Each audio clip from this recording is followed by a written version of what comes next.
Hi hello and welcome to school students corner. நீங்கள் இந்த சேனலுக்கு புதுசாக இருந்தால் இந்த சேனலை சப்ஸ்கிரைப் பண்ணிவிட்டு பக்கத்தில் இருக்க பெல் ஐக்கானை மறக்காமல் கிளிக் பண்ணிவிடுங்க. வாங்க வீடியோக்குள்ளே போகலாம். இன்றைக்கி நம்ம பார்க்க போகிறது Newton second law of motion. So last வீடியோவில் Newton's first law, then introduction of laws of motion இதெல்லாமே போட்டிருக்கேன். நீங்கள் செக் பண்ணுறதா இருந்தால் டிஸ்கிரிப்ஷனில் லிங்க் கொடுக்குறேன், அதையும் பாருங்கள். It will be useful for you. So இப்போ டாபிக் உள்ள போகலாம். Newton's second law of motion. Before moving on to the topic, Newton's first law என்ன அப்படின்னு பார்க்கலாம். So Newton's first law what they are coming to say is, if a body is in rest or in motion, so whatever it may be, either அதை ரெஸ்ட்டில் இருக்கலாம் இல்லை மோஷனில் இருக்கலாம், அந்த பாடியை மறுபடியும் ஒரு ரெஸ்ட் பொசிஷனுக்கோ இல்லை மோஷன் பொசிஷனுக்கோ கொண்டு வர்றதுக்கு we need an external force. So அதை தான் அவங்க சொல்கிறாங்க. ஒரு எக்ஸ்டர்னல் ஃபோர்ஸ் இல்லாமல் ரெஸ்ட்டில் இருக்க பாடி மோஷன்லையும் ஒரு மோஷனில் இருக்க பாடி ரெஸ்ட்லேயும் போகிறதுக்கு சான்ஸ் இல்லை அப்படின்றத டிஸ்கிரைப் பண்ணுறது தான் first law, Newton's law. So in second Newton's law what they are saying is, according to this law, the force acting on a body is directly proportional to the rate of change of linear momentum of the body, and the change in momentum takes place in the direction of the force. So நார்மலாக நம்ம ஒரு definition எழுதுகிறோம் அப்படின்னா அதில் இருக்கிற ஒரு சின்ன இது கூட நம்ம மாற்றி எழுதிடக்கூடாது. ஸோ அது தப்பாயிடும். If you are studying for 10th standard எக்ஸாமுக்கு படிக்கிறீங்க அப்படின்னா கரெக்டான டெஃபினிஷனை கரெக்டாக எழுதணும். ஓகே, ஸோ இங்கே என்ன சொல்லியிருக்காங்க அப்படின்னு பார்த்தீங்கன்னா, the force acting on a body is directly proportional to the rate of change of linear momentum of the body. Okay, so linear momentum, what is linear momentum actually? Linear momentum is equal to mass into velocity அப்படின்னு சொல்லி நம்ம பார்த்துருப்போம் இல்லையா.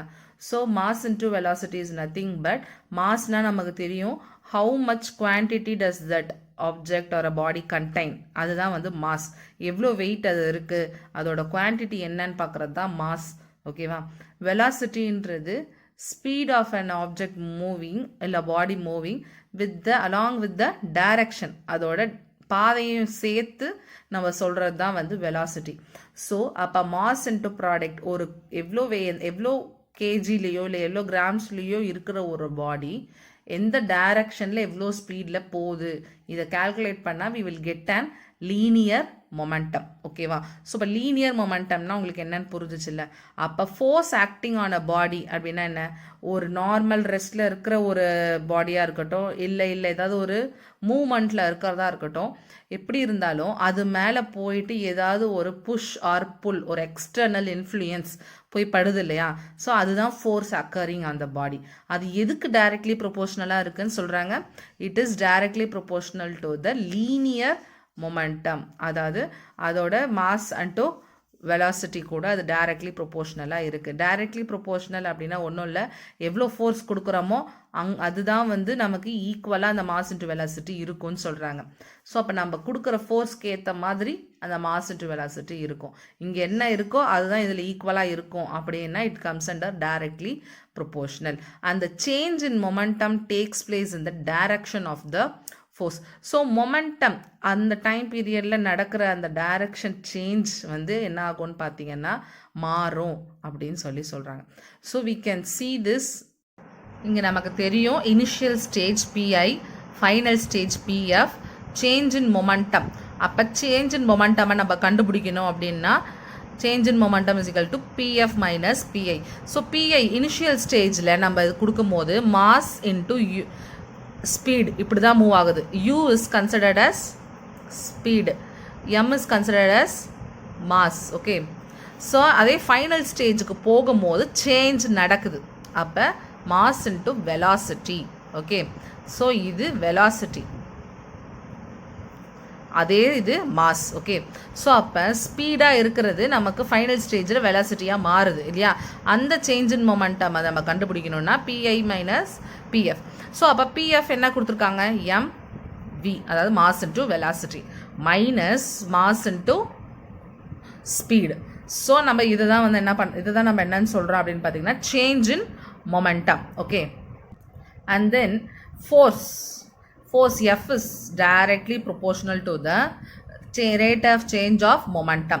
So directly proportional to this mv minus mu.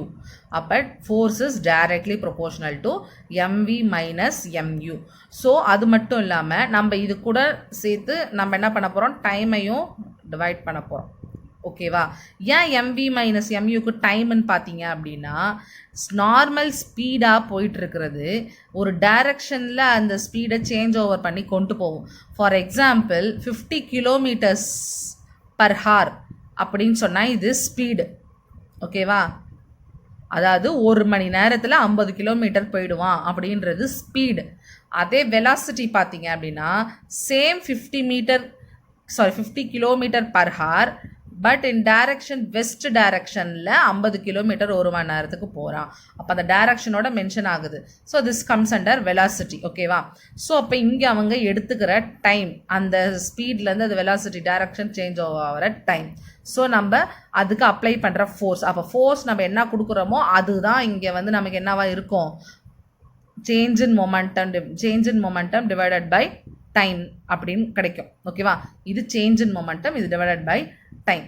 So நமக்கு வந்து directly proportional இப்படி கொடுத்துட்டாங்களாலே நம்ம வந்து கான்ஸ்டன்ட் யூஸ் பண்ணுவோம். So force is equal to இந்த கான்ஸ்டன்ட் நமக்கு வந்து டைரக்ட்லி ப்ரொபோர்ஷனல் நமக்கு வந்து ஈக்குவல் டுவாக மாறிட்டு we will use constant as k. Okay, k m of இது நம்ம இந்த ரெண்டு காமனாக இருக்கு இல்லையா இந்த m, அதை வந்து அதனால நம்ம என்ன பண்ணிடுறோம் காமனாக எடுத்து போட்டுட்டு v minus u. Okay, so அப்போ mv நம்ம மல்டிப்ளை பண்ணி பார்த்தோம்னா mv நமக்கு கிடச்சிரும். So divided by time. ஓகேவா? So force is equal to km whole bar v minus u divided by t. Okay, so next என்ன பண்ணுறோம்? நமக்கு தெரியும் therefore constant is equal to 1ன்னு நமக்கு தெரியும். அப்போ 1 into mனாலும் சேம். அப்போ இங்கே வந்து நம்ம என்ன பண்ண தேவையில்லை, இந்த கேயை போட தேவையில்லை. அதுக்கு பதிலாக நம்ம என்ன பண்ணுவோம்? Next f is equal to m v minus u whole divided by t. ஓகேவா? ஸோ இது நமக்கு ஃபைனலாக கிடைக்கிற derivation. So we know acceleration இருக்கு இல்லையா? acceleration ஃபார்முலா என்ன அப்படின்னு பார்த்தீங்கன்னா acceleration is equal to change in velocity by time தான். ஓகேவா? ஸோ அதை நம்ம இப்போ இப்படி இந்த ஃபார்முலாவோட சேர்த்து எழுதணும்னா எப்படி எழுதலாம்?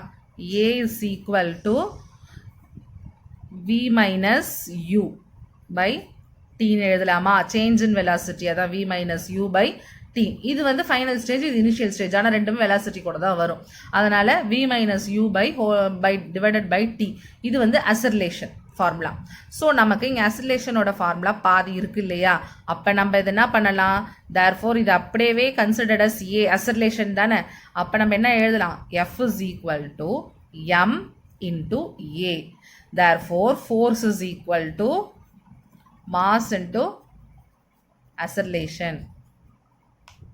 எழுதலாம் தானே? ஸோ ஹியர் ஒன்றுமே இல்லை.